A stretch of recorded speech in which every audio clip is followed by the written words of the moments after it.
বিরিয়ানির সাথে শুটকি ভর্তা শুনতে একটু অদ্ভুত লাগতে পারে, কিন্তু গ্রামের অনেক ঘরেই এই দুইটা একসাথেই খাওয়া হয়। গরম গরম বিরিয়ানির সাথে যদি এক চিমটি শুটকি ভর্তা মিশে যায় তখন কিন্তু স্বাদটা একেবারে অন্যরকম হয়ে যায়। আসসালামু আলাইকুম সবাইকে। আজ মা বানাচ্ছেন দুই রকম শুটকি ভর্তা, বাঁশপাতা শুটকি ও চান্দা শুটকি দিয়ে। শুটকি ভর্তার জন্য মা প্রথমে বড় সাইজের কয়েকটা বাঁশপাতা ভেজা শুটকি পানিতে ভিজিয়ে রাখলেন। ঝালের জন্য ভিজালেন কয়েকটা শুকনো মরিচ, আমাদের বাজারে এটাকে বালুঝুরি মরিচ বলে। অন্যদিকে বিরিয়ানির জন্য ফ্রিজ থেকে দুইটা লেগ পিস বের করে রাখলেন। ছোট বোন মুরগির মাংস কেটে ধুয়ে পরিষ্কার করে নিল। মা তখন 1 কেজি চিনি গুঁড়া পোলাও চাল ধুয়ে ভিজিয়ে রাখলেন। এরপর শুটকিগুলো মা একটু চুন মেখে আঁশ ছাড়িয়ে ধুয়ে নিলেন। আমার মা শুটকির মাথাটা সব সময় ফেলে দেন। চুলায় বসানো হলো মাটির তাওয়া। ক্ষেত থেকে আনা তরতাজা লাউ পাতায় শুটকিগুলো মুড়িয়ে তাওয়ার উপর দিয়ে দিলেন। এইদিকে অন্য চুলায় বিরিয়ানির কাজও শুরু হয়ে গেছে। কড়াইয়ে তেল দিয়ে প্রথমে পেঁয়াজ ভেজে বেরেস্তা করে নিলেন। শুটকির এক পিঠ হয়ে গেলে মা আলতো করে উল্টিয়ে দিলেন। পাতার ভেতর থেকে তখন ভাজা শুটকির সেই আলাদা একটা ঘ্রাণ বের হতে লাগলো। অন্যদিকে একই তেলে আবার পেঁয়াজ দিয়ে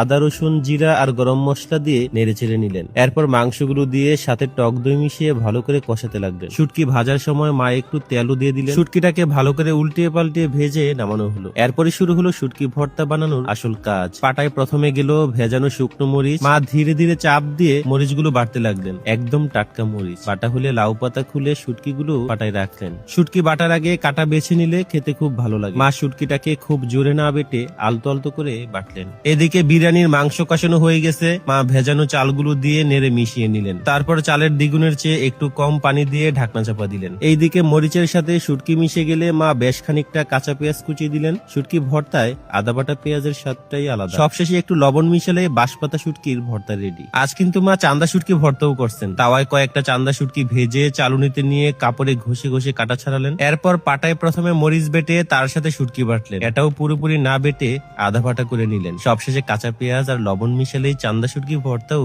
তৈরি। অন্যদিকে বিরিয়ানিটাও তখন দমে এসে গেছে। ঢাকনা খুলতেই গরম গরম সুগন্ধ বের হলো। উপরে ছড়িয়ে দিলেন পেঁয়াজ বেরেস্তা। আজকের টেবিলে বিরিয়ানি আছে ঠিকই, কিন্তু আসল আকর্ষণ হলো 2 রকম শুটকি ভর্তা। আমি প্লেটে একটু বিরিয়ানি নিলাম, পাশে 2 রকম শুটকি ভর্তা, এক টুকরো লেবু আর একটু শসা। গরম ভাতের সাথে 1 চিমটি শুটকি ভর্তা মিশিয়ে মুখে দিতেই সেই গ্রামের স্বাদটা যেন আবার ফিরে এলো। আচ্ছা বলুন তো, আপনারা কোনটা বেশি পছন্দ করেন, বাঁশপাতা শুটকি ভর্তা নাকি চান্দা শুটকি ভর্তা? কমেন্টে কিন্তু অবশ্যই জানাবেন। আর বিরিয়ানির সাথে ভর্তা দিয়ে কখনো খেয়েছেন? না খেয়ে থাকলে আমার মায়ের আজকের রেসিপিটি ফলো করে একবার হলেও ট্রাই করবেন। সবাই ভালো থাকবেন, সুস্থ থাকবেন। আল্লাহ হাফেজ।